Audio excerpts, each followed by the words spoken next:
Temples also had seasonal rituals. Certain festivals, like Opet or Sed, involved grand ceremonies, processions, and offerings that could last for days. Priests would prepare everything meticulously, sometimes months in advance. These rituals weren't just for show. They were believed to ensure the fertility of the land, the health of the people, and the continued favor of the gods. Missing a step could bring misfortune, so attention to detail was crucial. And yes, some rituals might seem a little odd today. For example, priests sometimes performed symbolic acts with animals, like placing statues of sacred birds, crocodiles, or cats in specific arrangements. These actions were believed to channel divine energy or protect the temple. To modern eyes, it might look like random animal art projects, but to the Egyptians, it was a serious spiritual practice. Another fascinating aspect of temple rituals was daily music and dance offerings. Certain rituals involved priestesses singing and dancing for the gods. These performances weren't entertainment, they were offerings themselves. Each step, each note, each movement had symbolic meaning. Imagine dancing for a god who has been watching humanity for centuries. No pressure, right? But temples weren't just about honoring gods for the sake of ceremony. They were centers of healing, learning, and magic. People might come to consult priests about illness, dreams, or personal problems. Priests would perform rituals involving herbs, charms, or spoken spells to bring guidance, protection, or cures. In a way, temples were like a combination of spiritual center, hospital, and magical laboratory, all rolled into one. And here's something really cool. Temple rituals weren't random. Every action was carefully timed according to the calendar, lunar cycles, and astrological observations. Ancient Egyptians believed that the alignment of stars, planets, and the sun affected the success of rituals. Missing the right moment could make a ritual ineffective, so timing was everything.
If you thought temples were fascinating, wait until you see how magic seeped into daily life, even outside these sacred walls.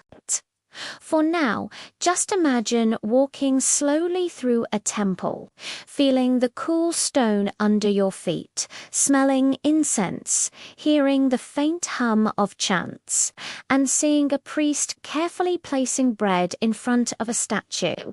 It's quiet, it's mesmerizing, and it's magical, the heartbeat of ancient Egypt. Alive with rituals that shaped their world in ways we're still trying to understand today. Now that we've wandered through temples, it's time to peek into a slightly spookier side of ancient Egypt. The magic and protective rituals that were everywhere in big ways and tiny little ways. And by magic, I don't mean pulling rabbits out of hats. I mean charms, spells, amulets, and mysterious rituals designed to protect people, homes, and even pharaohs from all kinds of bad luck, curses, and spirits. For the ancient Egyptians, magic wasn't just superstition. It was a part of everyday life.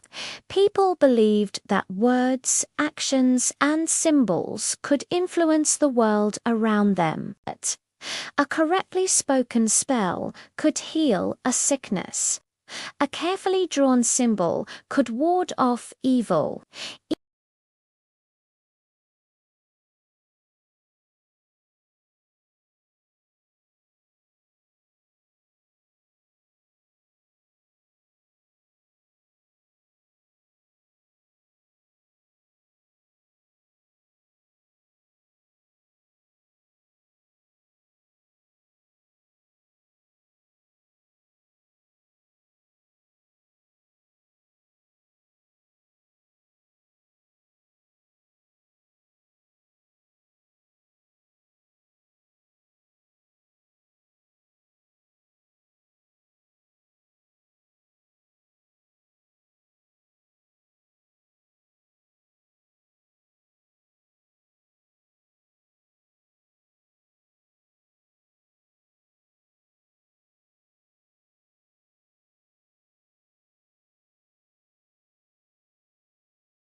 The gold to protect people, homes, crops, and animals, and sometimes to curse enemies.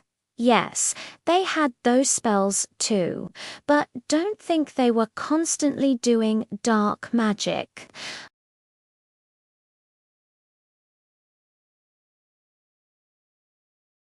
A fascinating aspect of Egyptian magic was the use of words. Egyptians believed that the right words had real power. Spells were carefully memorized, often written on papyrus, carved into walls, or placed in tombs. Some spells were meant to guide the dead safely into the afterlife, while others were meant to bring fortune or protection to the living. Words weren't just communication. They were tools, like ancient keys to unlock safety and success. Another magical practice involved daily protective rituals for children. Babies and young kids often had charms or spells placed on them to guard against sickness and evil. Parents might say small prayers or attach tiny amulets to clothing.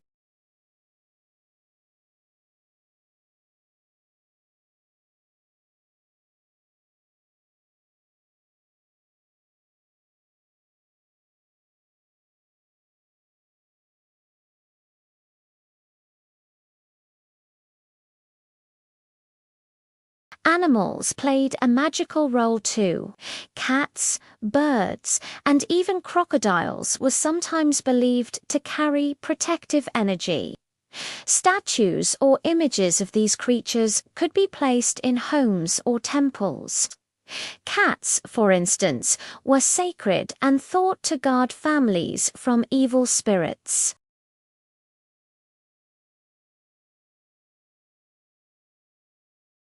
If we keep a cat around, maybe the bad vibes will stay away. Spoiler, it worked, at least for the Egyptians.